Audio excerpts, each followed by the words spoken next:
Cette émission est rendue possible grâce au soutien de ses auditeurs. Aujourd'hui, nous remercions tout particulièrement Fab M, Charlie, Arnaud, Michael Bernier, Christophe Perzina, Geo Weller et Guillaume Faure. Merci à vous tous et à tous ceux qui soutiennent l'émission.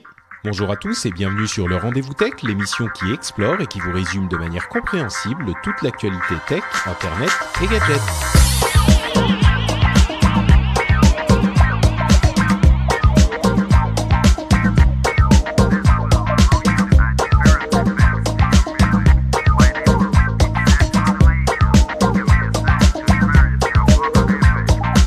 Bonjour à tous et bienvenue sur le Rendez-vous Tech, l'émission qui vous résume toutes les semaines l'actualité tech, internet et gadgets. On écume les blogs, les news, toutes les infos intéressantes et on vous en fait une sélection, un résumé avec une bonne dose d'analyse en plus pour que vous puissiez comprendre et anticiper tout ce qui se passe dans le monde de la tech.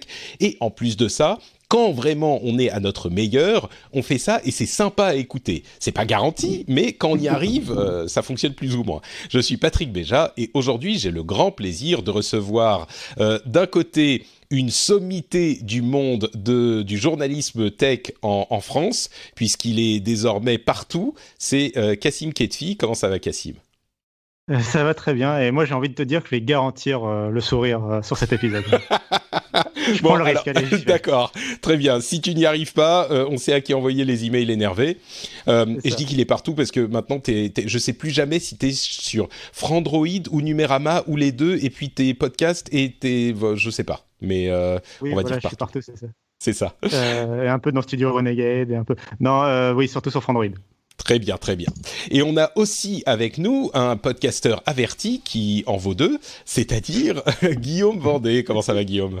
Ça va très bien. Salut Patrick, salut Kassim. Merci beaucoup pour l'invite. Et puis moi, de mon côté, je vais pas seulement garantir les rires, c'est que si jamais il n'y a pas de rire, je vous rembourse votre cotisation à Patreon. Ça va plus loin que ça, attention. Oula. Alors, alors je tiens à préciser que Guillaume n'est pas un avocat, et donc ce contrat n'est pas, comme on dit, binding. Il respecte pas le RGPD en plus. C'est il y a ça, rien qui va dans cette histoire. Mais non, mais c'est sûr qu'il y aura des rires de toute façon. Oui, voilà. Déjà, je pense que là, avec cette présentation hyper tech, on a commencé sur les chapeaux de roue. Et justement, on va continuer en parlant de Microsoft et de plein de trucs qu'ils ont présentés, ainsi que de rumeurs, des trucs hyper intéressants d'ailleurs. On a Google qui travaille sur des trucs, on a des téléphones qui vont arriver, des téléphones intéressants, mais vraiment des trucs nouveaux et différents, en plus de trucs un petit peu classiques. On a plein de news du côté de YouTube qui va avoir une version payante un petit peu différente des versions payantes qui existent déjà. On a quoi d'autre ? Twitter qui change la manière dont il contrôle les individus et les tweets. Facebook qui fait encore des trucs. Enfin, il y a plein de choses dont on va vous parler. Il n'y a pas un gros sujet qu'on va couvrir, mais on va commencer avec un sujet quand même que moi j'ai trouvé hyper intéressant, et je pense que c'est le genre d'annonce et de produit qui quand même permet de redonner le sourire et la foi en la tech quand on est dans des périodes comme celle-ci où on est un petit peu désabusé. Et c'est l'annonce de la manette adaptative, le Adaptive Controller de Microsoft pour sa Xbox et pour PC. Alors, c'est une manette qui donc a à voir avec les jeux vidéo, mais c'est la tech en général, parce que c'est une manette qui est prévue pour les personnes handicapées, pour les joueurs en situation de handicap, et c'est un petit peu un truc qui va, d'après tous les échos que j'ai eus, alors je suis pas un très très grand spécialiste du sujet, mais les associations et les joueurs dont j'ai entendu parler ont l'air assez unanimes. C'est un truc qui va permettre aux joueurs qui n'ont pas la même motricité, la même mobilité que les autres, de pouvoir jouer beaucoup plus facilement et de pouvoir participer plus facilement encore à ce hobby et cette partie de notre culture. Alors qu'est-ce que c'est que cet appareil ? C'est un truc sur lequel ils ont travaillé pendant plusieurs années avec des joueurs handicapés, avec des associations, etc. Et en fait, c'est une grosse, une sorte de pavé sur lequel il y a deux gros boutons et plusieurs petits boutons, mais surtout, il est possible de l'accrocher un petit peu partout. Il y a des supports et la caractéristique principale, c'est qu'il y a derrière le gros pavé 19 ports jack qui correspondent aux 19 boutons de la manette. Et sur chacun de ces ports jack, on peut brancher ce qu'on veut. Et la manière dont ça fonctionne dans ce domaine, c'est que les boutons spécialisés sont généralement connectés par port jack de cette manière. Et donc, les joueurs qui ont besoin de pédales, par exemple, pour jouer avec leurs pieds, ou qui ont... vous savez, il y a des petits tubes dans lesquels on peut aspirer ou souffler pour déclencher des boutons. Eh bien, ils sont possible de les connecter, ils sont possibles à connecter de cette manière. Il y a des sortes de supports qu'on peut mettre derrière la tête, où on peut appuyer, sur lesquels on peut appuyer en bougeant la tête, etc. Eh bien, tout ce système modulaire va pouvoir se connecter facilement à cette manette, qui est très configurable en plus de ça. Et ces types de systèmes un petit peu faits de manière customisée pour chaque joueur différent, c'était possible de les faire, mais il fallait ouvrir les manettes, souder des trucs au bon endroit, concevoir un truc spécifiquement pour chaque joueur. C'était hyper compliqué, c'était hyper cher. Et là, Microsoft sort cette manette qui va coûter à peu près une centaine d'euros, un petit peu moins, qui va être en vente un peu plus tard dans l'année, et qui donc permet pour les PC et les Xbox, et j'espère que d'autres constructeurs feront la même chose, là pour le coup, vont permettre d'accueillir encore plus de joueurs dans nos communautés. Je trouve ça, d'un point de vue tech et d'un point de vue gaming, c'est un petit peu le truc qui donne le sourire à tout le monde, quoi. J'imagine que vous n'allez pas me dire le contraire, mais Cassim, toi qui es un grand spécialiste de Microsoft, ou qui l'a été pendant un moment, et qui est un joueur aussi, j'imagine que c'est le genre de truc qui te redonne foi en ta société préférée. Ah bah, au moins, oui. Non, alors, oui, non, mais c'est vraiment, oui, c'est très bien. C'est vraiment une news que j'ai vu passer, et j'ai un réflexe souvent, c'est d'essayer de voir ça... comment dire, avec un peu de cynisme, tu sais, d'essayer de trouver bon alors, mais non, mais ça va être marketing, ça va être un truc, voilà, c'est pour se donner une bonne impression, tu sais, un peu comme quand on fait des annonces dans l'écologie, comme voilà, une bonne image, et que ça va être du greenwashing. Bon, là, c'est pour l'accessibilité et tout. Et en fait, tu défiles le truc, tu vois les retours des gens concernés, et tu te rends compte qu'en fait, non, c'est vraiment très très bien, et que en fait, t'es juste un vieux cynique stupide.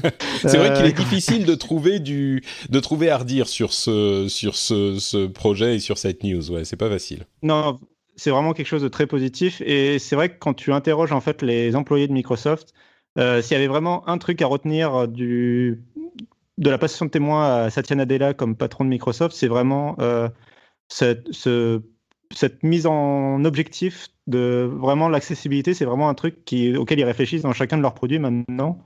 Même pour les mises à jour de Windows 10 par exemple, ou d'autres produits de Microsoft, quoi, c'est vraiment quelque chose auquel ils réfléchissent en permanence, et ils doivent vraiment se poser la question quand ils développent un nouveau produit de comment je fais pour qu'il soit accessible au plus grand nombre, quoi. Et est-ce que je suis bien en train de faire un truc qui soit, voilà, qui puisse être accessible.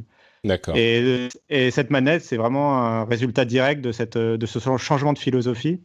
Et ouais, apparemment, ça fait plusieurs années qu'ils bossaient sur le projet. Et non, mais ça a l'air vraiment très bien. Après, je suis pas connaisseur spécifiquement de ce sujet, parce que je suis pas en situation de handicap, et j'ai pas de personnes dans mon entourage qui le sont, donc je suis pas.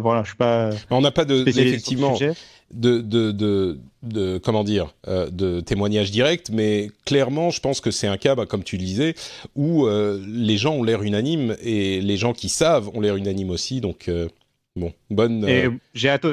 Comme toi, j'ai hâte que la concurrence suive. Enfin, j'espère. Voilà. Là, c'est un truc sur lequel, tu vois, faut mettre la concurrence de côté. Il faut avancer dans le bon sens, quoi. J'ai envie de dire. Ça serait tellement magnifique qu'on ait je sais pas, à l'E3 par exemple, qui a lieu dans 2 semaines, Microsoft et Sony et Nintendo qui viennent dire on a vu ce projet, on adore ce truc, et donc on va travailler avec Microsoft pour essayer d'adapter ou de créer des manettes qui peuvent fonctionner chez nous aussi.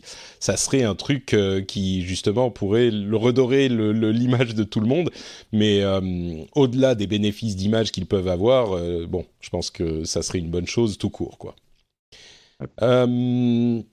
Bon, avançons, à moins que tu n'aies quelque chose à ajouter, Guillaume. Non, non, non, vous avez tout dit. Juste, je me demandais si ça allait pas. Enfin, c'est même pas je me demande, c'est que ça laisse entreapercevoir le fait que ça va aussi favoriser le handi e-sport. Enfin, déjà, il y a pas mal de boulot pour le e-sport, mais si ça peut favoriser aussi le handi e-sport. Je sais pas s'il y a un terme qui est plus approprié que celui-là, mais. Je crois que tu sais, dans le domaine du e-sport, je me demande si il y a. Enfin bon, déjà, il n'y a pas vraiment de catégorie handi e-sport, je crois, mais si tu peux jouer, oh bon, je sais pas. Je me demande si ça serait pas une catégorie. Soit tu peux jouer avec les manettes et t'es presque aussi bon que les autres ou aussi bon que les autres. Ouais. Je sais pas.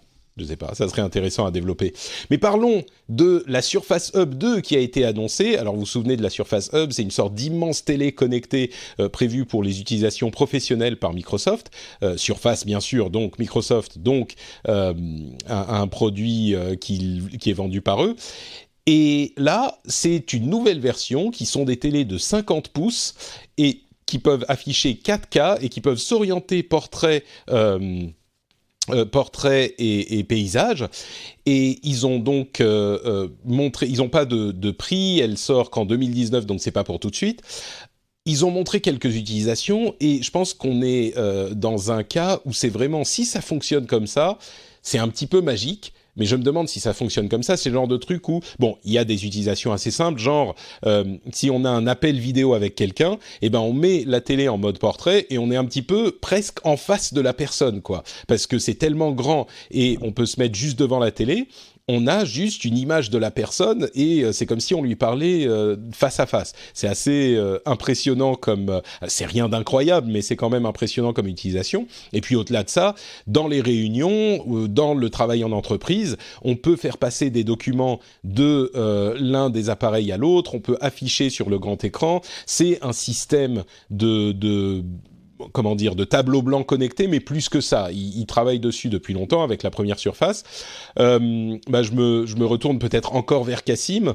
Est-ce que tu y crois à ce truc ou est-ce que c'est le genre de machin qui marche jamais vraiment comme prévu et puis t'arrives pas à te connecter au réseau quand même, avec Microsoft qui a le système pour entreprise avec Active Directory, etc., ça devrait... S'il y a quelqu'un qui peut le faire marcher, c'est eux, j'imagine. Ouais, c'est un peu ça que j'allais te répondre. J'allais dire un peu les deux. C'est-à-dire, je suis sûr qu'avec du Windows 10 et tout ça, il y aura forcément des cas où ça marchera moins bien. Je suis sûr que des gens trouveront des bugs ou des trucs comme ça. C'est sûr et certain. Mais j'ai envie de penser et de croire que dans la majorité des cas, il n'y aura pas vraiment de problème. Et que les cas d'utilisation qu'ils montrent dans la vidéo, en tout cas, devraient fonctionner, je pense. Mais même les tu as dit que trucs... c'était pour le...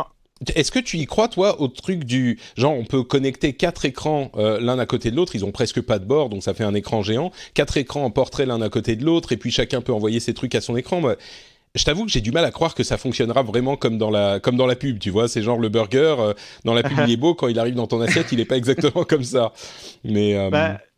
C'est vrai que la vidéo de présentation, elle est très impressionnante et ça donne un peu l'impression que c'est les vidéos de vision du futur que les entreprises... Ouais. Voilà, et là, ils te disent non, mais c'est pour l'an prochain. Et donc tu te dis, attends, c'est pour le futur ou l'an prochain. Enfin, c'est un qui est un peu perturbant. Moi, j'ai envie d'y croire dans la mesure. Bah, tu as dit que c'était pour les professionnels, c'est quand même, c'est plus que pour les professionnels, c'est pour les entreprises, quoi. Et puis c'est pour les grandes entreprises. Hein. C'est pas, c'est un peu, c'est oui, pas l'ancien vraiment un coûtait produit 10 qu'on 000 va euros, je retrouver. crois, le Surface Hub 1. Il coûtait 10 000 euros, si je ne m'abuse. Ouais. Et celui-là sera un peu moins cher, mais quand même. Donc c'est quand même assez restreint. Et donc sur le fonctionnement. Par exemple, la fusion des écrans, oui, je pense que ça fonctionnera. C'est des choses sur lesquelles en fait ils travaillent énormément avec Windows 10 en interne. Ils travaillent énormément à l'évolution de l'interface. Tu sais, c'est un peu la continuité de ce qu'ils avaient fait pour que ce soit universel. En gros, le fait que Windows 10 puisse s'adapter au téléphone mobile, même s'ils ont été abandonnés depuis longtemps, bah, ce qu'on voit là, c'est un peu la continuité de ça. C'est-à-dire que Windows 10 il doit être capable de s'adapter, peu importe l'écran, peu importe la configuration, etc. Et donc, c'est quelque chose sur lequel ils travaillent, et donc j'y crois.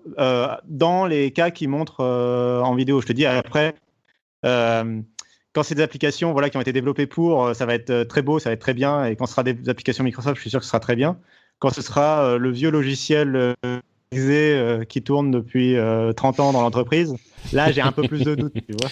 Ouais, c'est sûr. Guillaume, toi, c'est un truc qui t'intéresse, t'intrigue. Bon, le Surface Hub existe déjà, mais celui-là a l'air encore plus raffiné.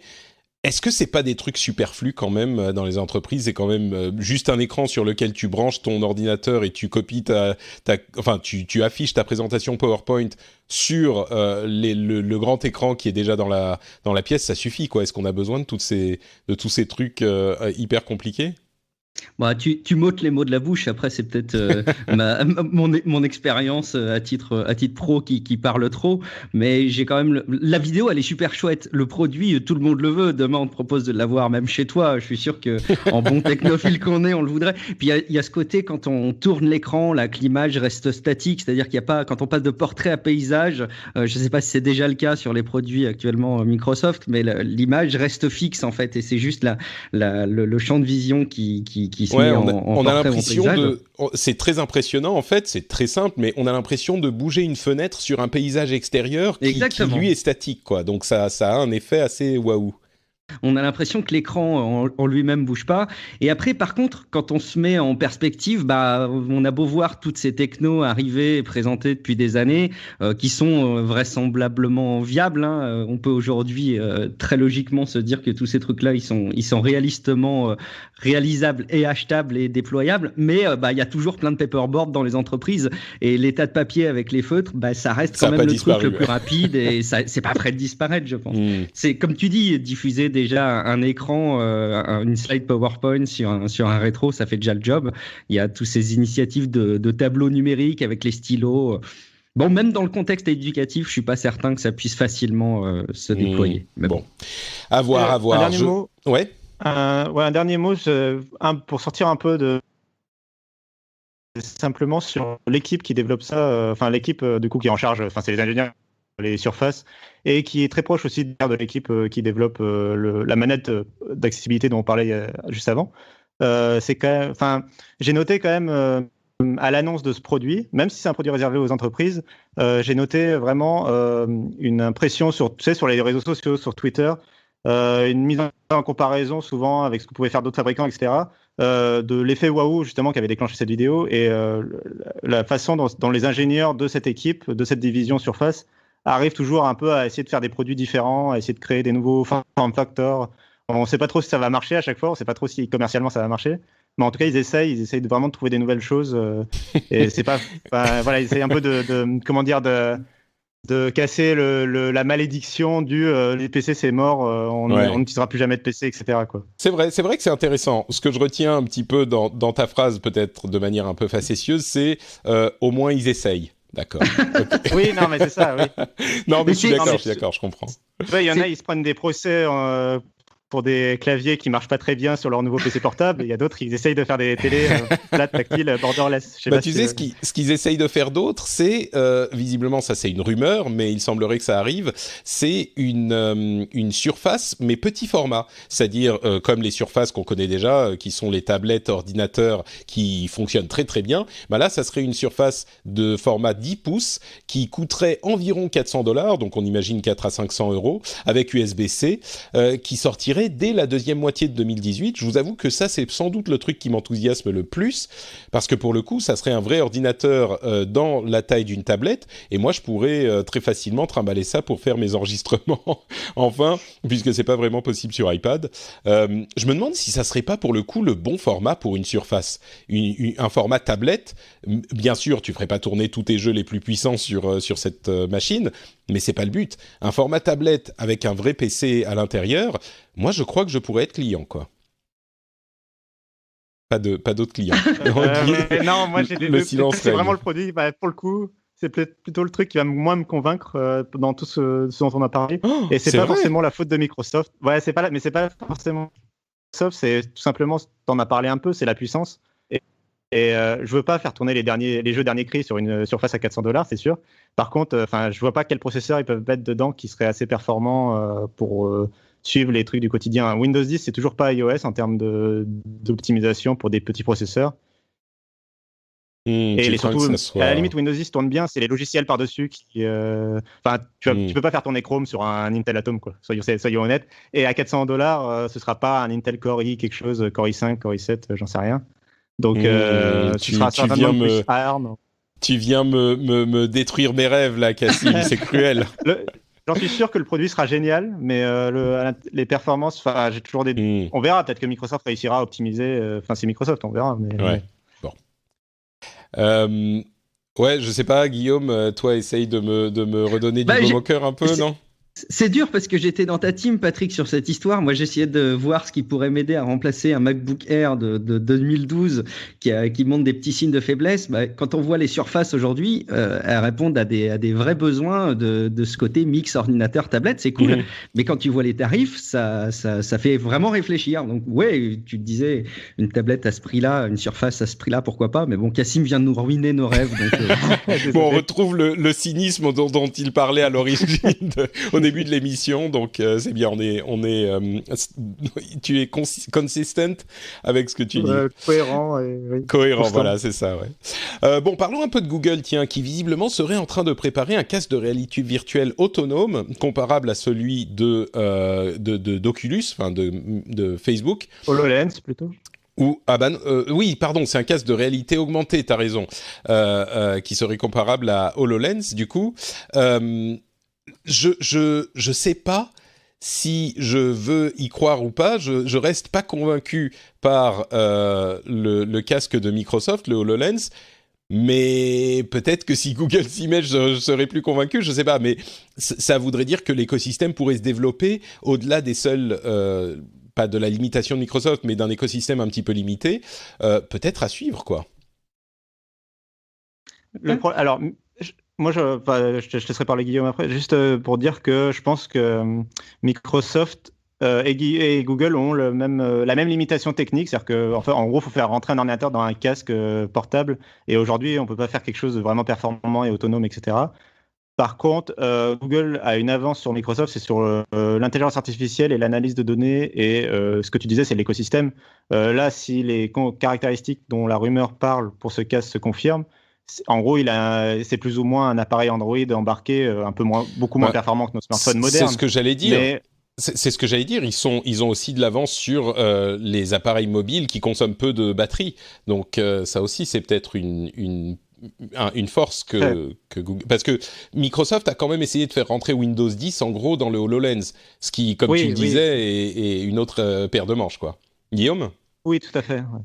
Ouais, c'est compliqué cette histoire de réalité augmentée parce que quand on touche un peu du doigt les usages, c'est bête, mais quand tu essayes de mettre une table Ikea chez toi, tu lances l'application en réalité augmentée sur le smartphone, ça te donne un aperçu et tu te dis, ah ouais, c'est incroyable le potentiel. Mais il va falloir ce casque, tôt ou tard, et toutes les feuilles de route de nos copains, les grands industriels sur ce sujet-là, passent par la case de l'écosystème qui va être nourri parce qu'il y aura un appareil qui va arriver, qui sera accessible au grand public, pas cher, performant, et malheureusement, il n'y a aucune feuille de route qui permet aujourd'hui de se dire, tiens, à moyen, à court terme, on va avoir cet appareil démocratisable pour les usages de la réalité augmentée. Peut-être que celui de Google, basé sur un écosystème mobile, sera plus abordable justement que le HoloLens. Tout passera sur le prix, justement. Après, sur le profil, ça, pourquoi pas, c'est intéressant. Et ce serait quand même dingue que Google propose pas quelque chose par rapport à ça et réfléchisse pas à ça. Mais ça passera clairement par le prix, une fois de plus, je pense. À voir ce que ça va sortir. Ouais. Bon, effectivement, les caractéristiques sont pas trop mauvaises, mais ça reste à l'état de rumeur. Petite note rapide pour dire que les choses évoluent dans le bon sens aussi du côté d'Android, puisque désormais, Google va obliger les constructeurs à appliquer les correctifs de sécurité. C'est possible grâce à la séparation qu'ils ont fait du niveau bas et du niveau haut de l'OS depuis c'est 1 ou 2 versions. Et du coup, maintenant, il est fort possible que les appareils Android soient mis à jour de manière beaucoup plus rapide que ça ne l'était jusqu'à maintenant, ce qui était un vrai problème pour l'utilisation d'Android. Et il est possible que les appareils, donc on va dire d'ici 1 ou 2 ans, les appareils qui sont vendus aujourd'hui, ils soient mis à jour régulièrement. Ça, c'est une très bonne nouvelle pour les utilisateurs d'Android et le grand public en général.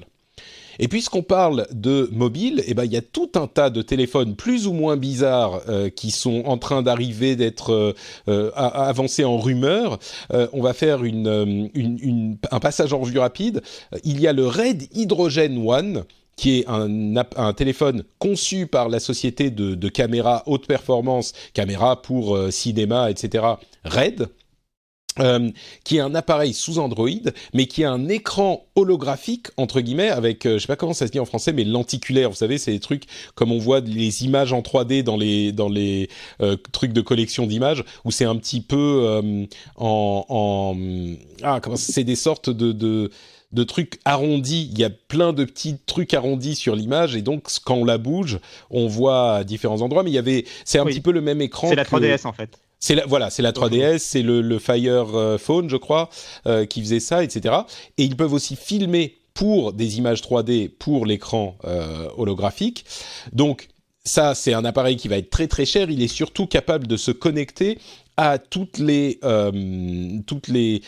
objectifs professionnels. Donc c'est un truc qui va s'intégrer à un truc de travail pour les professionnels de la vidéo, j'imagine.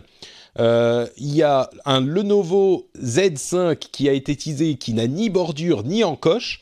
Alors, à voir comment ils vont faire, donc de téléphone sans bordure, mais sans la petite encoche du haut, à voir comment ils vont faire pour placer les caméras. Le reste, on peut savoir, mais la caméra... Moi, je me demande si quand même ils ont mis une photo du haut de l'appareil. Je me demande si la caméra est pas en bas, ou un truc du genre. Ou alors, peut-être qu'elle sort, quand on appuie sur un bouton, elle sort du haut de l'appareil, un truc du genre.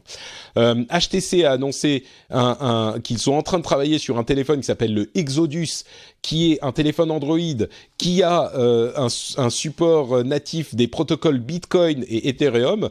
Je vous avoue que je ne suis pas tout à fait 100% sûr de comprendre exactement ce que ça veut dire pour un téléphone. Je pense qu'ils ne vont pas miner sur le téléphone, mais ça veut dire qu'il pourra plus facilement utiliser les applications de ce type-là. Bon, ça continue dans ce domaine. J'ai le sentiment plutôt, pour te couper sur cette revue, j'ai le sentiment plutôt ils veulent en tout cas utiliser la techno de la blockchain pour le stockage des informations et notamment l'échange d'informations sur les messageries, entre autres, etc. Donc c'est évidemment que si tu es de cet appareil-là à quelqu'un qui a le même appareil ou des technos similaires, mais je pense que c'est plus sur cette partie blockchain, technologie, avec ce registre-là, plutôt que sur le fait de miner évidemment des crypto-monnaies. Oui, bien sûr. Ouais, effectivement. Et puis on a des appareils classiques, le OnePlus 6 qui arrive là, qui est aujourd'hui. Je ne sais pas si c'est en France qu'il sera disponible aussi, mais OnePlus 6 arrive, très bon téléphone. Le Honor 10, et puis comme nous le rappelait Cassim en début d'émission, enfin avant qu'on commence à enregistrer, Xiaomi qui ouvre ses portes là, incessamment sous peu à Paris. Ça fait plein de news de téléphone et du coup je vais me retourner vers Cassim pour qu'il nous trie un petit peu tout ça. Qu'est-ce qu'il faut retenir? Qu'est-ce qui est intéressant dans tout ça? J'ai envie de dire, il y a deux choses à retenir. Il y a d'un côté ceux qui essayent encore une fois, c'est ceux qui essayent, ceux qui essayent d'aller plus loin et d'inventer. Ceux qui essayent d'inventer de nouvelles choses. Bon. HTC, je te cache pas qu'en ce moment, ils sont vraiment dans une situation assez critique sur les smartphones et que cette histoire de blockchain, ça fait un peu, ça sent le projet, tu vois, qui est né en décembre dernier quand il y avait le boom vraiment du Bitcoin, etc. Et qu'ils ont commencé à travailler dessus en décembre dernier et que là, on en entend parler, enfin, ils annoncent leur plan et que bon, les blockchains, on continue d'en parler, mais c'est plus aussi, la hype n'est plus aussi forte qu'il y a quelques mois. En tout cas, leurs valeurs ont bien baissé et c'est intéressant, mais ça fait un peu. On fait un truc pour qu'on parle de nous, mais bon. Après, je suis peut-être médisant sur HTC, mais voilà. Mais moi, j'ai toujours un intérêt sur les smartphones. Je me place plutôt du côté du consommateur et des trucs un peu plus concrets. Et je dois t'avouer que sur ce sujet, du coup, c'est plus le OnePlus 6 et le lancement de Xiaomi en France qui me semble vraiment pertinent. Tout ce qui est RAID, Lenovo écran bord à bord, etc. C'est cool, mais à chaque fois c'est des vitrines technologiques qui sont très intéressantes et il y a plein de choses à en dire. Mais c'est pas forcément des trucs que Monsieur Tout le Monde va aller acheter à son supermarché du coin, quoi. Surtout que le RAID il coûte $1 200 aux États-Unis, donc c'est encore plus cher ici. C'est vraiment un truc de professionnel, quoi. C'est pas. Ouais, c'est vraiment. Et donc, sur le lancement, il y a vraiment deux trucs intéressants. Sur le lancement de OnePlus 6, vraiment, c'est le smartphone. Je pense que si on pouvait faire un portrait robot des smartphones en 2018, c'est lui, quoi. Il y a à peu près rien d'intéressant à dire sur ce téléphone. Il a un écran bord à bord avec encoche. Il a le dernier processeur Enfin, le processeur dernière génération, il a ce qu'il faut en mémoire de stockage, en mémoire vive. Voilà, c'est la dernière version d'Android. Il a un écran AMOLED. Je sais pas, qu'est-ce que tu veux que je te dise de plus? C'était des téléphones. Non, mais t'as raison, c'est exactement ça. Mais OnePlus, il faisait des téléphones qui étaient très bon marché pour la qualité, parce que là, on est quand même une qualité exceptionnelle. Ou enfin, on fait du haut de gamme à un prix de milieu de gamme. On est autour de quoi, 500-600 euros. Et, mais c'était difficile à obtenir en France en particulier. Est-ce que c'est plus facile à obtenir aujourd'hui, les OnePlus? Est-ce que c'est un vrai choix, une vraie alternative pour les amateurs d'Android, ces appareils-là? Bah alors, OnePlus, c'était déjà quand même relativement simple de les obtenir parce que ils expédiaient depuis leur site. Enfin, tu pouvais commander sur leur site officiel. C'est pas comme Xiaomi où tu avais besoin d'importer des trucs et que c'était compliqué. OnePlus, c'était quand même déjà relativement plus simple parce que tu pouvais passer par leur site officiel. Là, moi, je me souviens de l'époque où il fallait des invitations. Ils ont marqué une nouvelle étape. Oui, non, là, c'est fini ça. Mais par contre, ils ont marqué une nouvelle étape. Là, ils sont carrément disponibles sur Amazon, ce qui va vraiment leur ouvrir, je pense, de nouvelles portes en termes de distribution. C'est vraiment, oui, c'est une marque qui se concentre sur une distribution en ligne. Tu ne la retrouveras pas à la Fnac du coin pour le moment. Mais ils arrivent à la fois chez Amazon et ils arrivent en France chez Bouygues Telecom. Donc c'est voilà, petit à petit, la marque s'implante un peu plus. Donc ça devient une vraie option. C'est hyper, enfin.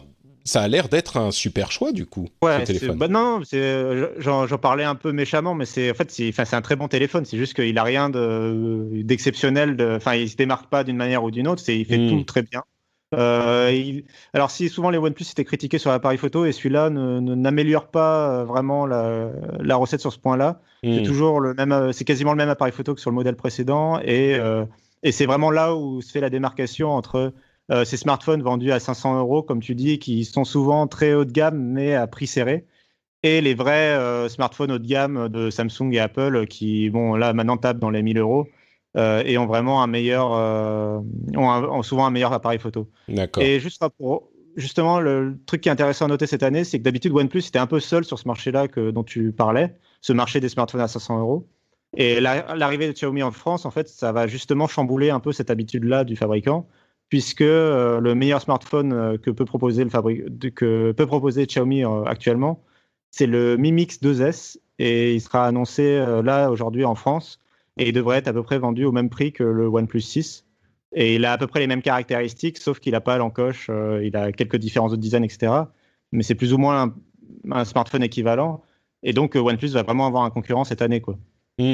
Et du coup, les téléphones Xiaomi, donc les Mi, seront disponibles pour le coup comme n'importe quel autre téléphone en France, quoi. Intéressant. Ouais. C'est ça. Donc, si tu devais en conseiller un, ça serait lequel? C'est difficile de trancher entre les deux. Simplement pour dire que là, par contre, Xiaomi avant, c'était compliqué d'importer. Fallait vraiment être connaisseur de la chose pour savoir importer leur téléphone. Maintenant, donc là, ce sera vraiment disponible sur Amazon, en boutique officielle à Paris, etc. Elle est où la boutique en France? Elle est dans Paris, je me rappelle plus exactement. D'accord, ok. Non, parce que je vais passer à Paris, je me dis, je vais peut-être y faire un tour. Ok. C'est une boutique dans Paris. Et pour dire que c'est pas n'importe quelle marque quand même. En Espagne, ils sont déjà passés 2e ou 3e en fabricant en une année. Hein. Donc en moins d'un an, même en 6 mois. Donc c'est vraiment pas n'importe quelle marque et on va en réentendre parler, je pense. Et à choisir entre les deux, moi j'ai plutôt une préférence pour le Xiaomi, je dois l'avouer. Mais... D'accord. Très bien, intéressant effectivement. Donc l'invasion des constructeurs chinois est en train de se produire vraiment, quoi. Si tu veux aller à l'ouverture, Patrick, c'est au 39 boulevard de Sébastopol le 22 mai à 17h. Bon, le 22 mai, c'est aujourd'hui. Ça va être compliqué, mais peut-être la semaine prochaine. Boulevard de Sébastopol, très bien, je note dans ma tête. L'enceinte HomePod qui ne s'est pas très bien vendue, on parle de 600 000 unités, ce qui n'est pas énorme par rapport aux concurrents. Bon, elle est aussi plus chère et moins bonne, donc forcément ça n'aide pas. Mais on avait des rumeurs sur une version moins chère du HomePod. Il semblerait qu'elle soit possiblement en train d'arriver sous la marque Beats, donc pour différencier les deux produits. Guillaume, toi tu es un grand fan d'Apple, si je me souviens bien. Tu te souviens bien. HomePod, oui, non. HomePod moins cher, oui, non. S'il y a un truc à 200 €, ça te tente? Alors rapidement, HomePod à la base non, parce que j'ai pas besoin d'une telle qualité de son chez moi et malheureusement la partie intelligente est vraiment trop décevante.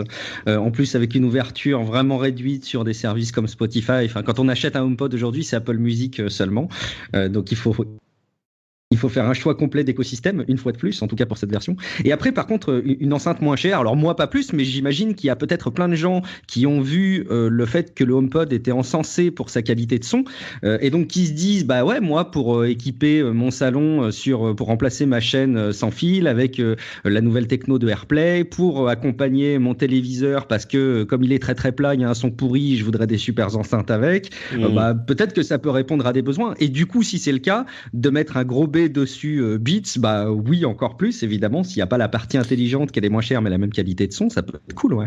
Ouais, bah, enfin, la partie intelligente, c'est quand même l'intérêt du HomePod. Donc, ouais, j'ai l'impression que les rumeurs laissent entendre que justement, il n'y aurait pas forcément Siri dessus, quoi, qu'il y aurait juste la partie techno sonore. Alors, ça reste des rumeurs, hein, la partie sonore, et que c'est aussi ce qui permettrait à Apple d'afficher un prix plus bas. Ah, pourquoi pas, oui, c'est vrai que dans ces conditions, ça viendrait attaquer le marché peut-être des petites enceintes, peut-être même qu'elles seraient portables. Ça pourrait venir attaquer ce marché-là, ça pourrait être effectivement... Absolument. Mais du coup, est-ce qu'ils garderaient la marque HomePod, qui est quand même très associée à Apple? Ça pourrait être une stratégie de division, effectivement, des gammes de produits. Un petit peu moins cher chez Beats, c'est quand même marrant de dire Beats moins cher, alors que c'est justement les appareils chers qui jouent tous sur le marketing. Mais oui, c'est genre mini Apple, quoi, ça serait possible. C'est ce qui se passe sur les casques, hein, d'ailleurs. Apple ne fait pas des casques de très grande qualité, hein. C'est vrai. Il n'y a que Beats. Qualité de son, c'est vrai. Ouais, donc... Je me demande si sur l'enceinte, si Apple va pas lancer en fait toute une gamme de produits Siri intégrés, tu vois. Enfin, il y a des produits maintenant qui sont ni de Google ni d'Amazon et qui intègrent Alexa et Google Assistant, tu vois. Et Apple, par le passé, enfin, ils aiment bien leur écosystème fermé, mais ils aiment bien aussi s'ouvrir aux accessoiristes. Et peut-être que ce Beats, ce serait en fait le premier d'une lignée d'appareils qui ne fait pas du coup HomePod, hein, comme tu disais, justement pour garder la marque Apple HomePod à part, mais qui intégrerait quand même Siri en fait et qui du coup serait en quelque sorte une sorte de mini HomePod. Ouais, c'est possible, mais moi je me demande si justement la stratégie de division de gamme entre Beats et Apple pourrait permettre justement de toucher tous les marchés sans avoir besoin d'aller chercher des tiers. Surtout que Siri étant de la piètre qualité qu'on sait, tout reposerait sur la qualité de l'appareil lui-même. Et donc, si l'appareil est construit par quelqu'un d'autre, ils n'ont pas la main dessus. Je suis pas sûr. Ils vont peut-être se réveiller pour Siri. Hein. Là, ils ont intérêt. Je pense qu'ils vont s'y mettre, je pense. Oui. Là, je pense qu'il serait pas impossible même qu'on ait à la conférence de septembre, peut-être pas celle dans 2 semaines de la WWDC, mais celle de septembre. Il n'est pas impossible qu'on ait une grosse annonce de Siri, que ça fasse partie de la genre que ça soit carrément un produit. Siri revu et corrigé. Maintenant, il marche bien, quoi. Donc. Oui, c'est ça. Ouais. Dernière petite news avant qu'on fasse un break, il y a une nouvelle technologie dont j'avais pas entendu parler jusque-là qui s'appelle le téragraphe Wi-Fi.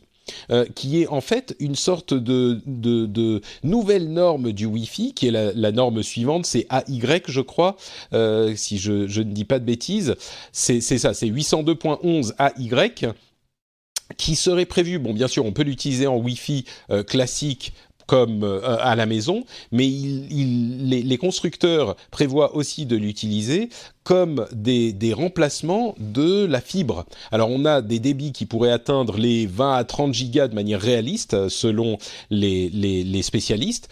Et ils ont une portée alors c'est pas une portée énorme, hein, on parle de 10 à 30 mètres, donc c'est vraiment limité, mais avec ce type d'installation, l'idée serait de mettre des antennes Wi-Fi un petit peu partout dans les villes, de manière à remplacer la fibre. Bien sûr, c'est compliqué à installer parce qu'il faut mettre des antennes partout, mais c'est plus facile que de creuser des digues un petit peu partout dans les villes pour installer de la fibre.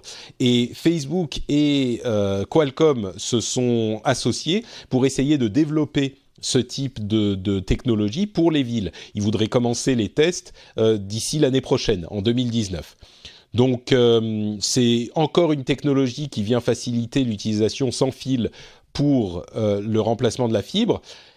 La portée est quand même le truc qui met un point d'interrogation. Ceci dit, quand on parle de 30 à 100 mètres, qu'est-ce que je disais ? Non, pardon, de 10 à 30 mètres, ce qui est différent par rapport, c'est pas que ça s'installe et puis vous utilisez le Wi-Fi comme ça, c'est que vous avez quand même besoin d'un capteur dans votre maison, donc faut le mettre au bon endroit, et ce capteur va capter ce réseau et ensuite vous redistribuez du Wi-Fi à vous, un petit peu comme une box va capter la fibre ou le câble ou ce que c'est, et vous le redistribuez dans la maison par votre Wi-Fi à vous.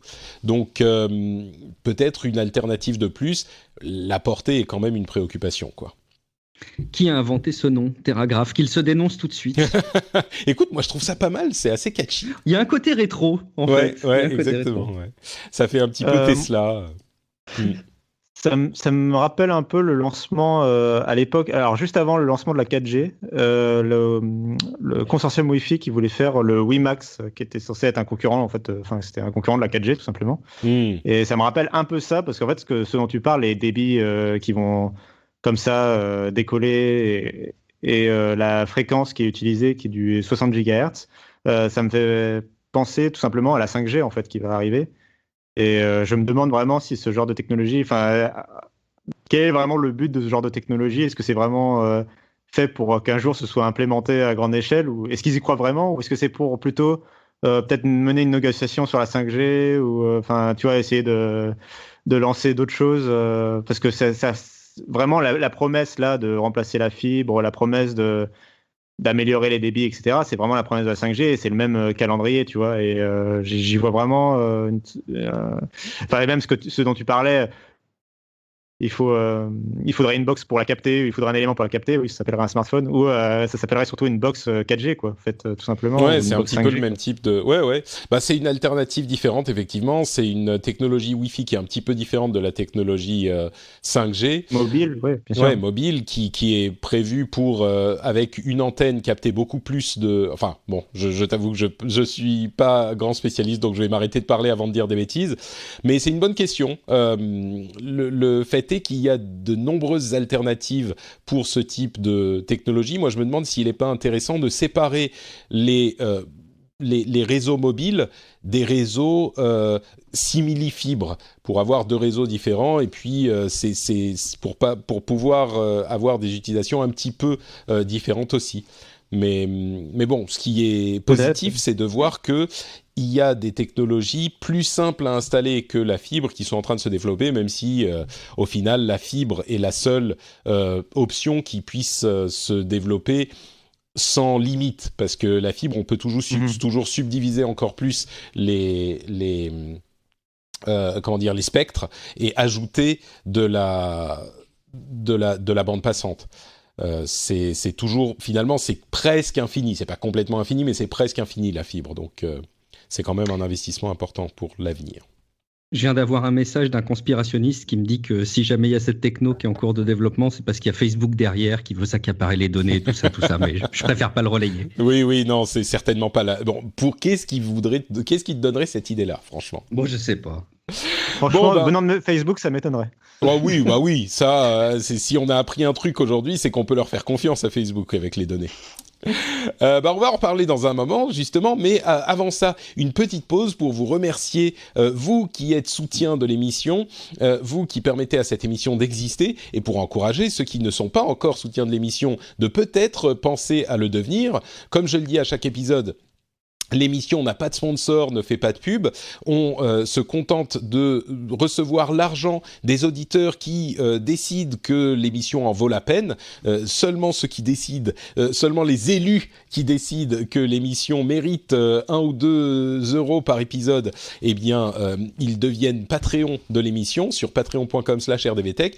Ils choisissent le montant qu'ils donnent par épisode, le nombre d'épisodes pour lesquels ils donnent par mois, et ils peuvent s'arrêter quand ils veulent. Et c'est comme ça qu'est financée l'émission. Donc si vous pensez qu'elle vous informe, qu'elle vous distrait, qu'elle vous fait passer un bon moment, qu'elle vous est utile, eh ben simplement pensez peut-être à devenir patriote vous aussi sur patreon.com/rdvtech. Le lien est dans les notes de l'émission. Et aujourd'hui, je remercie tout particulièrement Eric EMK, Émile Guillemot, Fabrice Bailly, je pense à Guillemot, ça me fait penser à d'autres choses. Fabrice Bailly, Cyril, Anne Westong, Guy Giraud, Jean-Marie H et Johan Denis. Merci à vous tous de soutenir l'émission et merci à tous ceux qui choisissent de le faire. C'est évidemment grâce à vous que cette émission existe.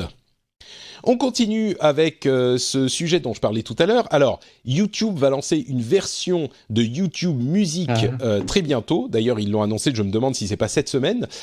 Ça sera aux États-Unis, donc ça va pas forcément arriver en Europe tout de suite, même s'ils ont annoncé une arrivée en France qui était prévue. Et donc, il y a YouTube Music pour $10 par mois. Donc, un abonnement qui vous permet d'écouter la musique de YouTube. Alors vous vous dites, mais on peut déjà écouter la musique de YouTube. Et bien là, ça sera sans pub, d'une part, avec une nouvelle app, d'autre part, qui vous permettra d'écouter, soit de regarder les clips, soit de passer votre application enfin de fermer votre application et d'avoir la musique qui joue toujours.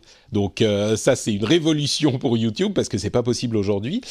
Et il y a d'un autre côté YouTube Red qui permettait déjà ça, qui va devenir YouTube Premium, qui coûtera $2 de plus, donc juste un petit peu en plus, et qui vous permettra de supprimer les vidéos, les publicités de toutes les vidéos YouTube. Donc ça vous donne YouTube Music plus de pub sur YouTube. Donc c'est un YouTube Premium sans pub quoi. Mais la version à $10 qui était avant le prix de YouTube Red, ça devient YouTube Music et ça sera uniquement pour la musique. Alors, il y a plein de choses à dire sur ça, mais est-ce que vous êtes intéressé par un service de ce type ? Guillaume ? Déjà, en termes d'offres, c'est quand même déjà, faut être honnête, c'est quand même pas très clair. Moi, je pense que je me défie n'importe qui de s'y retrouver. En fait, les YouTube Red d'avant, les musiques. Ouais, mais... en fait, c'est très simple. Il y a YouTube Music qui sera à $10 par mois et qui aura une app YouTube Music qui vous permet d'écouter de la musique comme toutes les apps de musique. Est-ce que c'est plus compréhensible quand je dis ça comme ça ? C'est plus ça. En fait, c'est un nouveau nom de ce que j'en comprends aussi. C'est pour ça qu'il y a des noms de services qui se marchent les uns les autres. Il y a un truc qui m'intéressait, c'est Google mettait en avant un élément différenciant qui était la recherche. Par exemple, l'idée, c'est que tu puisses dire, dis donc, Google Music, trouve-moi cette chanson que chantait Bernard Minet dans le générique d'un dessin animé des années 80. Enfin, je sais pas, j'en sais rien, un truc comme ça. Et le fait est que cette recherche, je trouverais ça dommage qu'elle soit cantonnée à un service de musique et qu'elle soit pas à un niveau un petit peu plus haut des assistants et qui te permettent du coup d'aller donner comme réponse des chansons d'autres catalogues, de Spotify, de Deezer et compagnie. Et je sais pas si c'est un élément aujourd'hui en plus suffisant pour les gens de choisir un YouTube Music plutôt que d'autres acteurs. Je crois qu'à part le catalogue et le prix, je vois pas trop quels éléments pourraient faire changer les gens. En tout cas, la recherche me paraît pas être un élément suffisant, quoi. Ouais, c'est un autre service de musique. Moi, le Premium, YouTube Premium, je regarde beaucoup YouTube. J'aimerais bien pouvoir me débarrasser des pubs. Et je me dis du coup, si pour $12 par mois, j'ai plus de pubs sur YouTube, plus un service de musique, j'arrête mon abonnement Apple Music, j'ai le YouTube Premium, et voilà. Et c'est très simple, ça fait d'une pierre deux coups. Pour un peu plus cher qu'un service de musique, je pourrais être intéressé. Cassim, je suis sûr que comme les jeunes... Tu passes beaucoup de temps sur YouTube, donc ça t'intéresserait aussi, non ? Attends, je mets ma casquette à l'envers. Oui, donc... oui, non, mais alors, oui, donc déjà, l'annonce, oui, c'est super compliqué. Google n'arrive pas à lancer... Ils sont vraiment mauvais sur les services. Des fois, c'est incroyable. Enfin, ça et le service de messagerie, c'est les deux trucs où ils sont pas foutus d'avoir un seul service qui réunit tout. En fait, il faut toujours qu'ils aient 40 000 offres. Parce qu'en plus, ce qu'on n'a pas dit, c'est bien sûr que Google Play Music reste au catalogue. Hein. Il est toujours actif et tout ça. C'est ça. Il y a Google Play Music, YouTube Premium, YouTube Music Premium. Enfin bref. Je pense qu'ils vont retirer Google Play Music à un moment. Tu vois, je pense qu'ils n'osent pas le dire. Ouais, mais ça va. Enfin, retirer. Ils vont associer les deux, quoi. Ils vont donner un abonnement YouTube Music à tous ceux qui ont un abonnement Google Play Music, et puis voilà, c'est réglé. Mais ça viendra après. Ça, c'est déjà annoncé, oui. Non, mais ça, c'est déjà annoncé que si tu es abonné Google Play Music, bien sûr, tu as accès à YouTube Music, ce qui simplifie encore plus les choses. Tu vas te retrouver avec 2 applications de musique, c'est génial. Alors, les deux questions en fait dont j'aimerais des réponses, en fait, c'est Google Play Music. L'avantage était le fait de pouvoir mettre ses propres musiques sur le service. C'est-à-dire que quand tu as des musiques qui sont pas au catalogue, tu peux mettre tes propres RIP et du coup après tu les retrouves en streaming sur le service. Et donc ça, YouTube, ils en ont pas trop parlé pour. C'était un truc qu'intégrait Google Play Music, ils en ont pas parlé pour YouTube. Et la deuxième chose, c'est sur le catalogue justement, parce que Guillaume, tu disais qu'il faudrait une différence de catalogue en fait pour faire basculer les gens. Et pour moi, c'est ça la force de YouTube en fait justement. Et c'est pour ça que enfin moi, j'ai plein de collègues. Tout le monde est sur YouTube. C'est difficile de. Tu peux pas te permettre de ne pas être sur YouTube. Et puis c'est pas que être sur YouTube, c'est écouter de la musique sur YouTube. Moi, je connais plein de gens, et même moi, j'écoute de la musique sur YouTube tout simplement parce que pour une catégorie de musique, par exemple, qui est pas du tout sur Apple Music, c'est les bandes son de jeux vidéo. Et tu peux pas, sur YouTube, tu as toutes les bandes son de tous les jeux vidéo, tu as même les covers, tu vois, les réinterprétations, etc.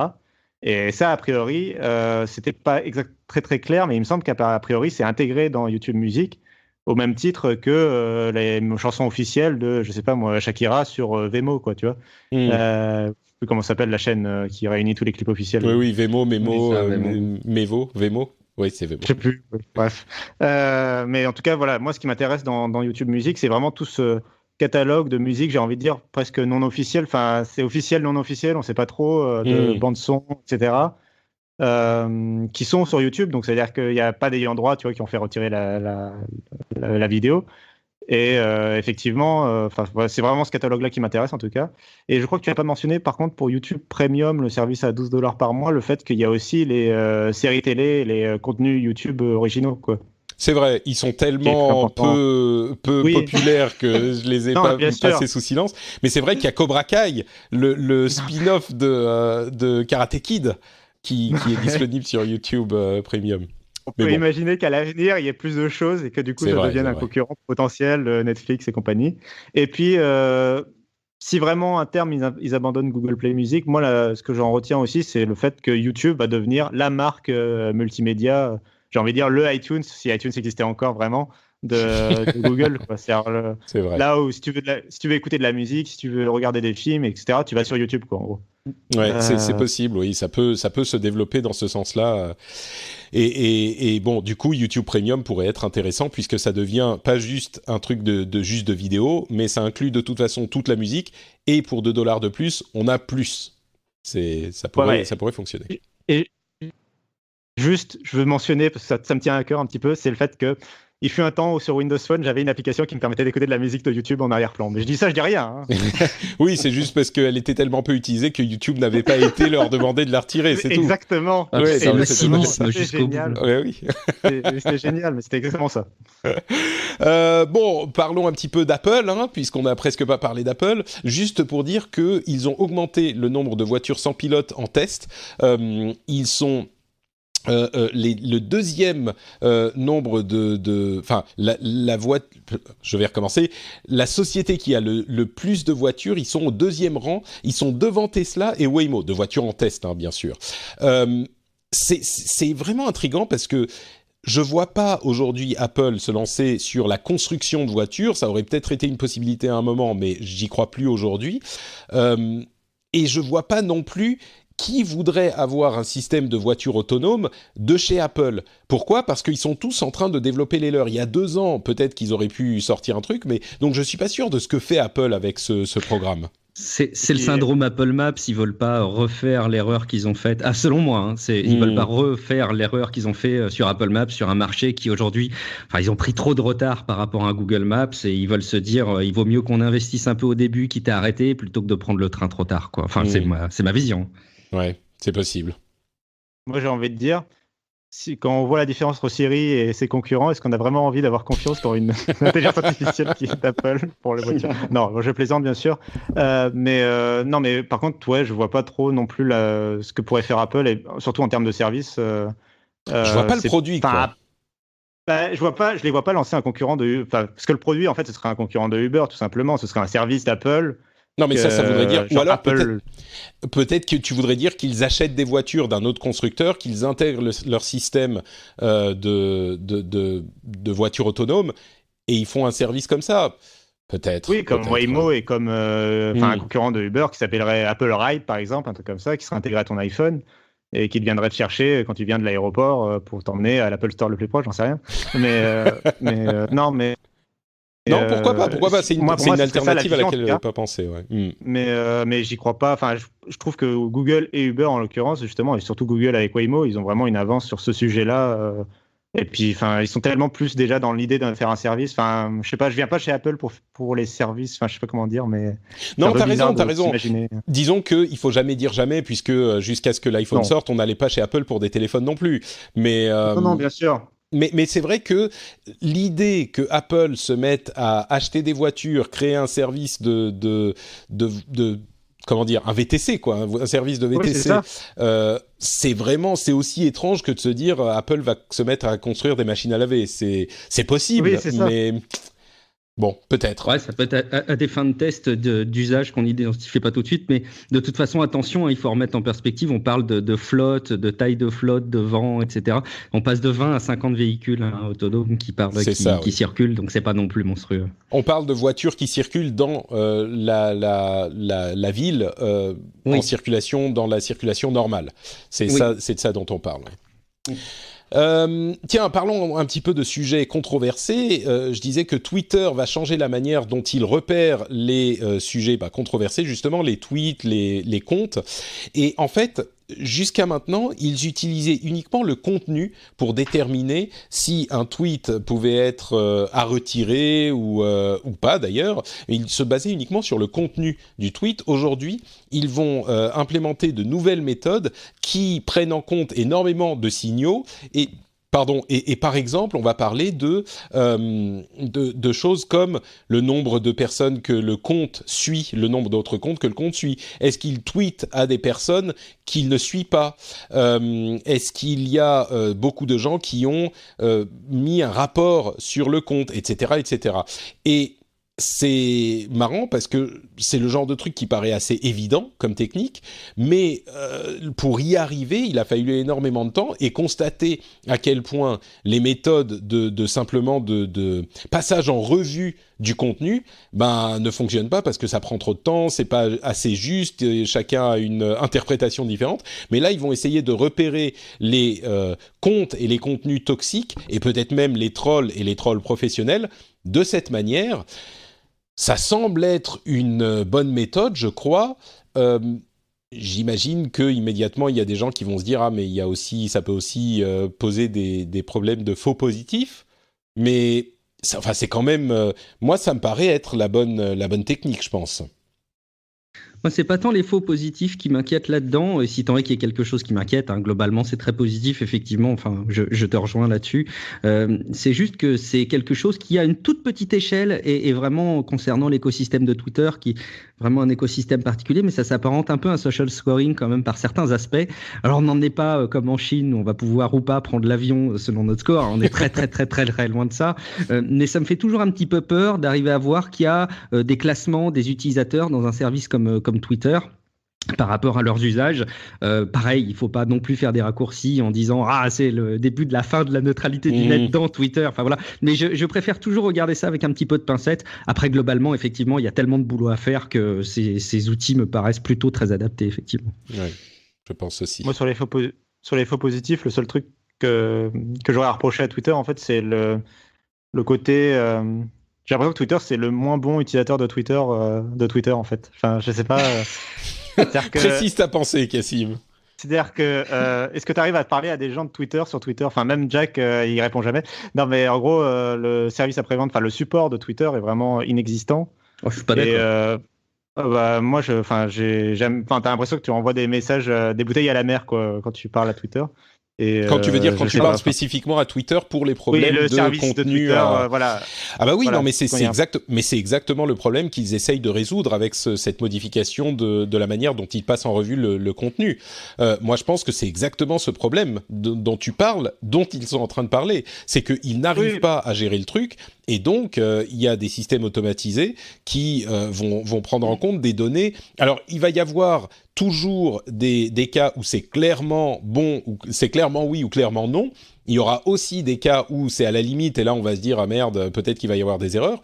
Mais à mon sens, il va y avoir tellement de cas où c'est clairement oui ou c'est clairement non qu'il y a déjà des choses à faire. À la limite, quand t'es pas à 80% sûr, tu fais rien et puis tu passes ça en vue à la main, quoi. Non, mais c'est très positif. Ce que je voulais juste dire, c'est j'espère que s'il y a un problème, tu pourras avoir un humain en face de toi pour dire oui. s'il te plaît, mon compte, j'aimerais bien y réaccéder parce que tout va bien, regarde, je suis gentil.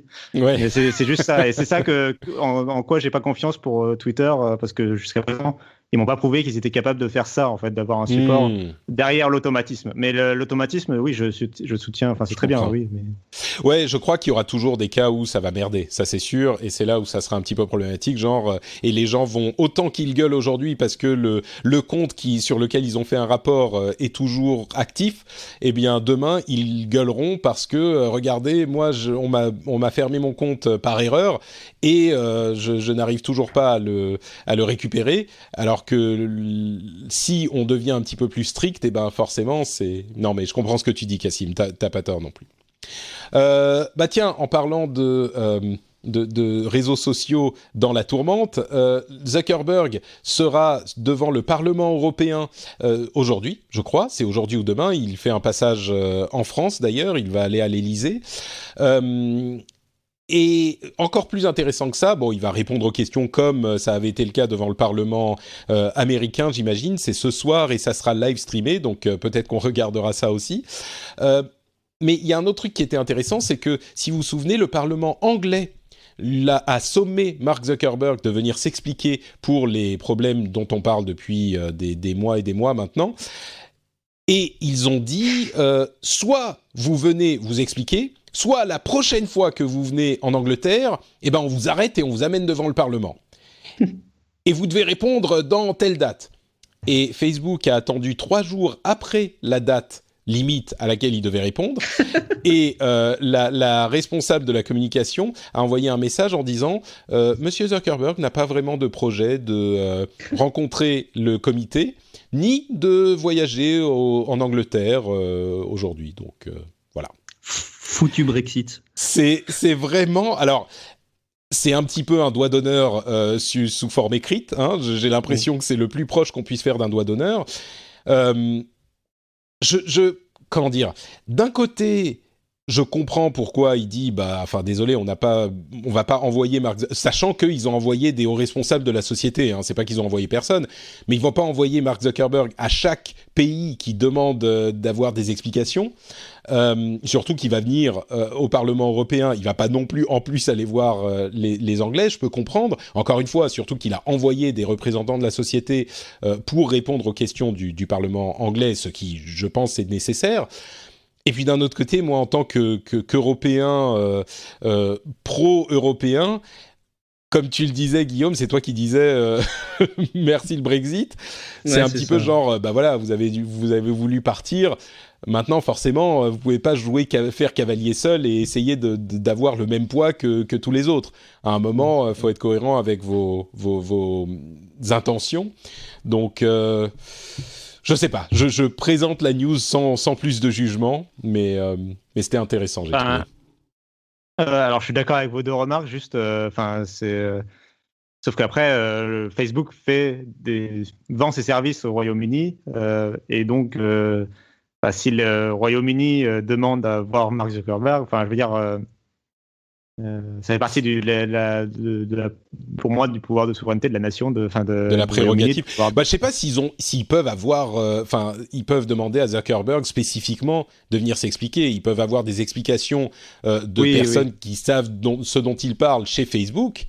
Et c'est le cas. S'il y avait vraiment pour moi, et c'est ce que j'ai entendu de la part de citoyens anglais aussi, c'était un petit peu les responsables politiques du pays, enfin en Angleterre, qui essayait de se faire mousser un petit peu. Et qui agitait le doigt en disant « On va dire à Zuckerberg de venir devant nous s'expliquer !» Sauf qu'ils n'avaient aucun pouvoir sur ce point.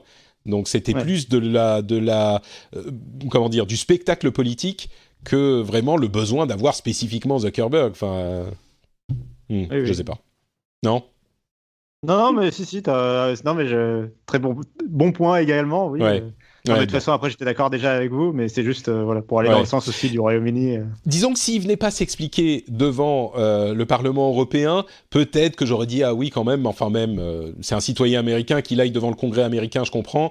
Devant le Parlement européen, ok, mais encore une fois, oui, il va pas aller devant tous les... Oui, chaque...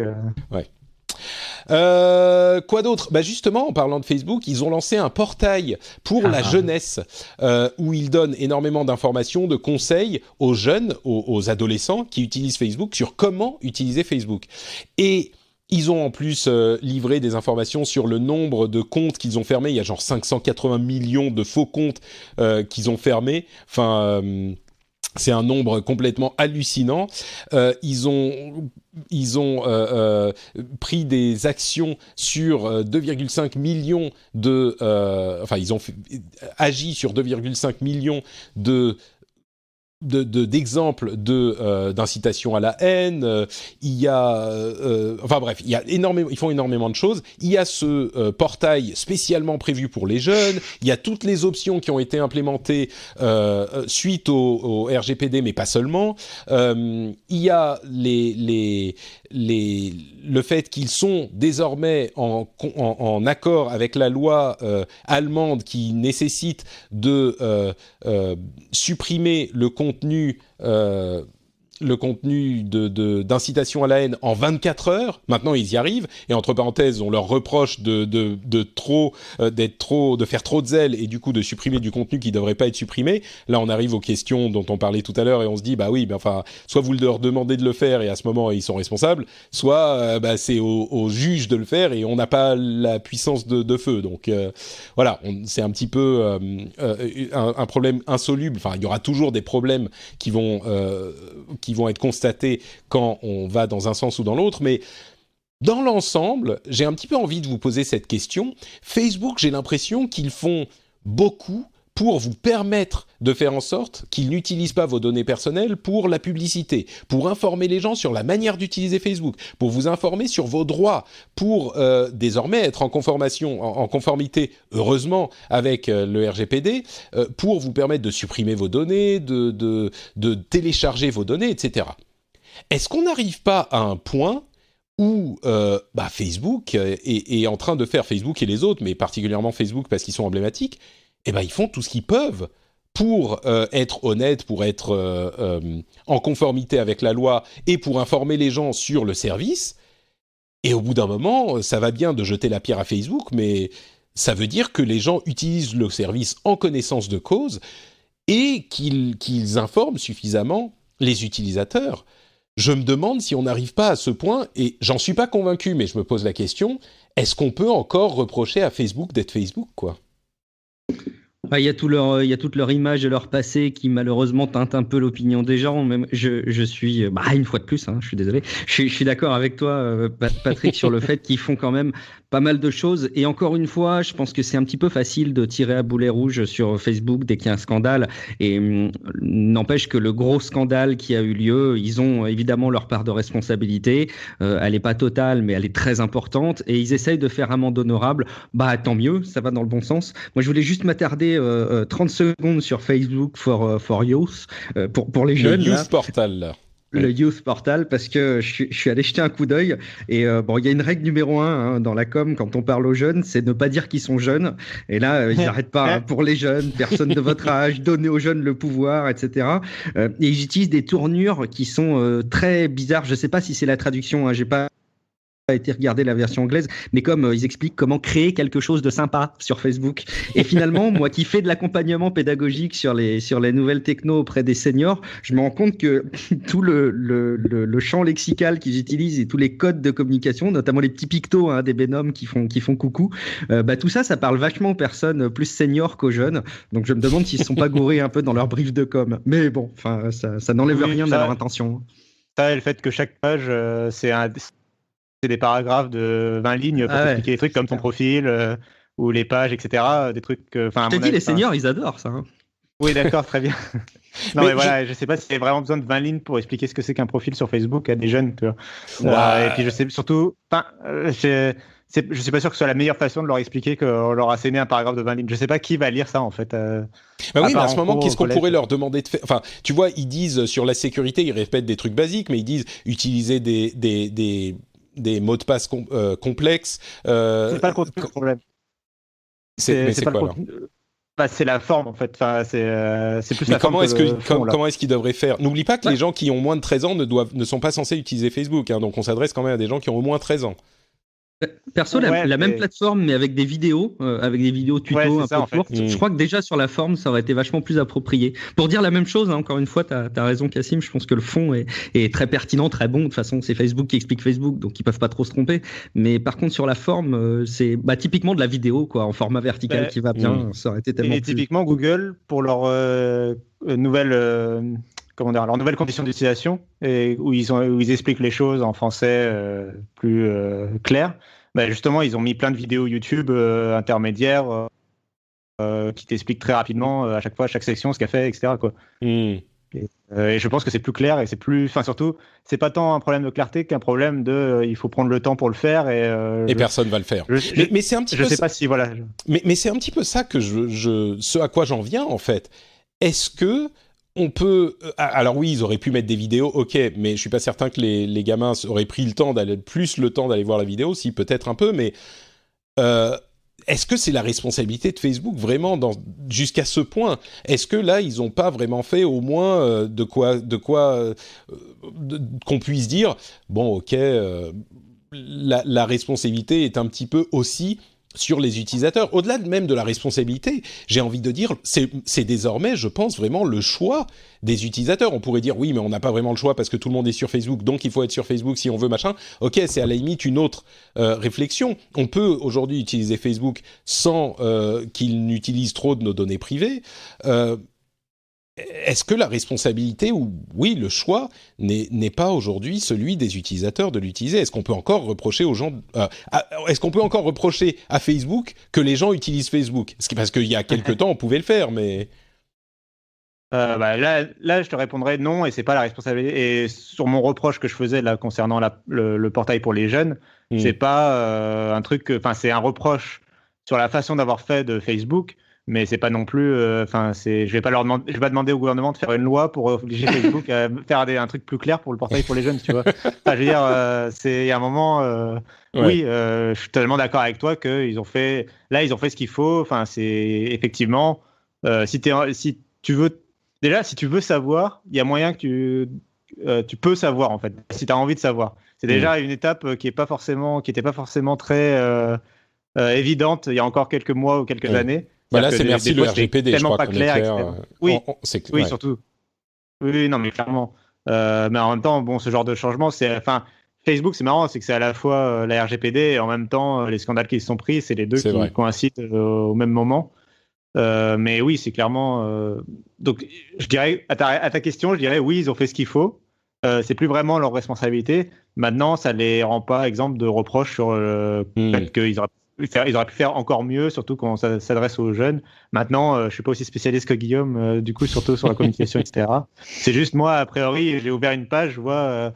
Est-ce qu'il y a 10 ans, quand j'étais au collège, j'aurais eu envie ou il y a 15 ans, je sais pas, j'ai pas calculé.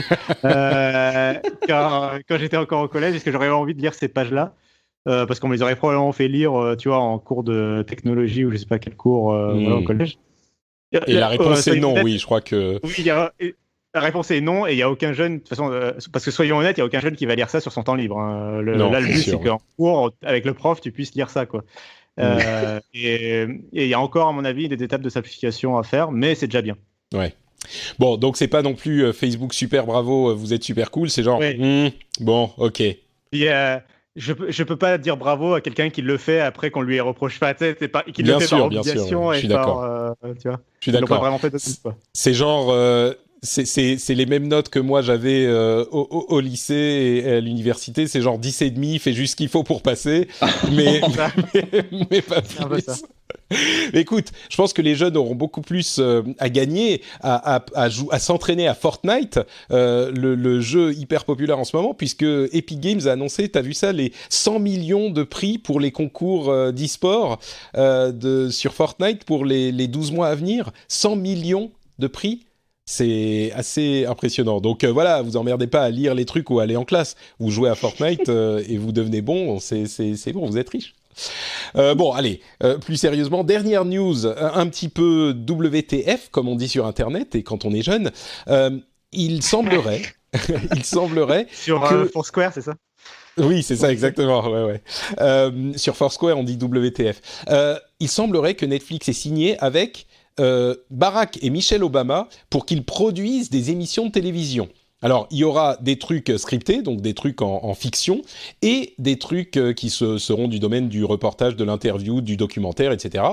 Et ils ont donc plusieurs années de deal avec Michelle et Barack Obama pour produire du contenu sur Netflix. C'est un petit peu... alors, il y avait des rumeurs depuis un moment, mais quand ça a été signé, j'ai un peu écarquillé les yeux. Pourquoi pas, hein, c'est des gens très intéressants qui ont des choses intéressantes à dire, mais ils vont pas utiliser ça comme plateforme politique, mais pour faire des choses intéressantes. Je sais pas, même pas trop quoi en penser en fait. C'est imaginez en France, je sais pas, Canal ou OCS qui signerait avec Nicolas Sarkozy ou Hollande pour produire du contenu. Je sais pas. C'est sans doute intéressant, mais avec Donald Trump qui est issu du monde, entre autres, de la télé et qui est président maintenant, c'est peut-être le sens inverse qui veut le provoquer, je sais pas. Bon, Je suis admiratif, c'est un mot un peu difficile, bizarre à placer sur Netflix, mais je suis admiratif à chaque fois, à chaque news Netflix il m'impressionne à chaque news, quoi, de ce genre-là, où est-ce qu'ils arrêteront, quoi. Ça, c'est un peu, t'as une news sur deux, c'est Disney qui rachète un des plus gros studios de Hollywood, tu vois. Et l'autre news, c'est Netflix qui signe avec un gros créateur. Là, c'est Barack et Michelle Obama, mais ils ont aussi signé avec Matt Groening, ils ont signé avec Shonda Rhimes, d'autres producteurs assez connus de la télévision américaine. Non, mais ça, c'est des gens qui font déjà de la télé, tu vois. Là, c'est oui, bien sûr. Oui, mais non, mais d'accord. Mais oui, non, mais c'est la news est encore plus intéressante avec Barack et Michelle Obama parce qu'ils faisaient pas de télé et que là, c'est faire rentrer le politique effectivement dans la télévision. Mais pour moi, ça fait aussi partie d'une longue série de sortes de rouleau compresseur qui est en train de devenir Netflix. On va produire des films et des séries à la chaîne et on a de plus en plus de créateurs. Ils s'accaparent tous les créateurs. Du monde. Créateur de contenu. Ouais, non, mais c'est ça. Quand t'es créateur de contenu pour de séries télé ou de films, soit tu travailles pour Netflix, soit tu travailles pour Disney, quoi. Ouais. Bon, c'est un peu exagéré, mais oui, effectivement, je comprends ce que tu veux dire. Mais écoutez, Netflix, moi j'ai des concepts aussi d'émissions intéressantes. Et comme Barack et Michelle Obama, j'ai jamais travaillé à la télé, donc je pense que voilà, je pourrais apporter un œil frais au contenu possible à produire. Donc il y aurait des trucs à faire. Je suis sûr que vous pouvez trouver mon numéro de téléphone. Bon, écoutez, ça va être la fin de cet épisode. Je voudrais remercier très chaleureusement Cassim et Guillaume de s'être prêtés à l'exercice. Est-ce que vous pourriez nous dire où les auditeurs peuvent trouver encore plus de votre contenu qui est au moins de qualité Netflix s'ils veulent en entendre plus? Commençons par Cassim. Du contenu original French Pins, tu veux dire Non, du contenu original Cassim. Oui, donc on peut me retrouver sur Twitter @notcassim, comme d'habitude, et puis sur frandroid.com, où j'écris le plus. Et puis ce sera tout, voilà. Très bien. Guillaume. Alors moi, vous pouvez me retrouver une fois chaque semaine dans Tech Café, une fois par mois dans Relife, qui sont d'autres podcasts. Et puis si vous voulez en savoir un petit peu plus sur moi, vous pouvez aller sur guillaumevendée.fr. Et comme on est dans les technologies du futur, vous allez pouvoir vous abonner à quelque chose que je viens de lancer, qui est une newsletter sur mon site, où je parle de moi et de mes podcasts. Donc comme on est dans les technologies du futur, je trouvais que c'était adapté d'en parler. Mais tu sais que moi j'ai longtemps... Est-ce qu'il y a un flux RSS pour suivre tout ça? Non, ça remplace justement. Mais oui, voilà. Moi j'ai longtemps pensé, depuis quelques mois, voire 1 ou 2 ans, je me demandais si ça serait intéressant de lancer une newsletter parce que c'est effectivement un truc qui se fait pas mal et même de plus en plus. Et il y a un certain appétit chez certains internautes, et donc j'y ai vraiment réfléchi sérieusement. Au final, je l'ai pas fait parce que j'ai d'autres choses qui me préoccupent. Mais si les auditeurs vous seriez intéressés, alors il faudrait savoir ce qu'il y a dans la newsletter. Mais si vous utilisez des newsletters, vous pouvez venir nous le dire dans les commentaires ou même sur Twitter ou Facebook, etc. Parce que je serais curieux de le savoir. Effectivement, moi, je me demande si ça pourrait pas être un truc intéressant à faire en parallèle des podcasts. Je pense que c'est un bon moyen de le relayer. Je prépare un petit article sur le sujet et je t'enverrai le lien quand je le publierai, comme ça tu regarderas. Mais typiquement, il y a des outils comme Review, ça s'écrit getreview.co, qui sont hyper intuitifs en plus pour les newsletters, qui se branchent sur d'autres services. Donc aujourd'hui, il y a des outils assez dingues pour ça. Et je crois que oui, il y a pas tout le monde, mais pas mal de monde qui est intéressé pour recevoir des contenus par mail, parce que voilà, le contenu reste quand même plutôt fiable, n'est pas soumis à des algorithmes. Ouais. On le regarde de manière un peu captive. Je pense que c'est pas mal, ouais. Ouais, effectivement, donc à réfléchir. Et puis voilà, ça va être tout pour l'épisode. Pour ma part, c'est NotePatrick sur Twitter, Facebook, Instagram, c'est NotePatrick partout. Vous pouvez retrouver cette émission sur frenchspin.fr et venir commenter si on a dit des bêtises, si on a dit des trucs intéressants. Vous pouvez venir nous le signaler. Vous pouvez aussi retrouver le rendez-vous jeu sur ce site ou dans votre app de podcast tout simplement, et je vous encourage à aller vous abonner parce qu'il y a l'E3 qui arrive, l'Electronic Entertainment Expo, qui est la grande fête du jeu vidéo annuelle, et ça, c'est toujours un moment absolument extraordinaire, et donc on va évidemment en parler dans le prochain épisode du Rendez-vous Jeu. Donc si vous vous intéressez un tout petit peu aux jeux vidéo, c'est vraiment le moment d'aller voir ce qui s'y passe, parce que c'est là que toutes les nouveautés sont présentées. Donc le Rendez-vous Jeu sur votre app de podcast. Et pour le rendez-vous tech, la semaine prochaine, ça sera sans doute pas un podcast d'actualité, ça sera un podcast spécial comme on en fait de temps en temps sur un sujet spécifique. Je vais pas encore dévoiler de quoi il s'agit, mais c'est un truc un petit peu inattendu, mais qui est sans doute bon à connaître un petit peu plus, parce que c'est le cœur de notre pays. Je vous en dis pas plus, c'est juste un petit teasing. Et par contre, ça sera le 5e épisode du mois. Donc, j'en ai déjà parlé plein de fois, mais n'oubliez pas, si vous êtes Patreon, si vous êtes patriote, n'oubliez pas que vous pouvez limiter le nombre d'épisodes que vous soutenez par mois. Et là, une fois, je sais plus, une fois, 2 fois ou 3 fois par an, il y en a 5. Donc, n'oubliez pas d'aller limiter si vous le souhaitez. Et bien sûr, si vous souhaitez soutenir l'émission, vous le savez, vous pouvez aller sur patreon.com, le lien est dans les notes de l'émission, et vous pouvez choisir la somme que vous donnez par mois, le nombre d'épisodes que vous soutenez par mois, vous pouvez vous arrêter quand vous voulez, etc., etc. Donc c'est hyper simple, hyper facile. Ça fait du bien à vous et à moi et à l'émission, et puis ça permet de devenir fier de cette émission qui sort toutes les semaines, parce que c'est grâce à vous qu'elle sort aussi. Je sais que les patriotes sont généralement assez contents de voir ça arriver. S'ils sont pas contents, ils peuvent partir quand ils veulent, donc forcément. Donc merci à vous tous qui soutenez l'émission. Et ça va être tout. On se fait des bisous tous, et puis on se donne rendez-vous dans une semaine pour un nouvel épisode. Ciao, bisous. Ciao. Ciao. Les bisous là. Bisous. Voilà, c'est bon, ça passe. Allez, ciao à tous.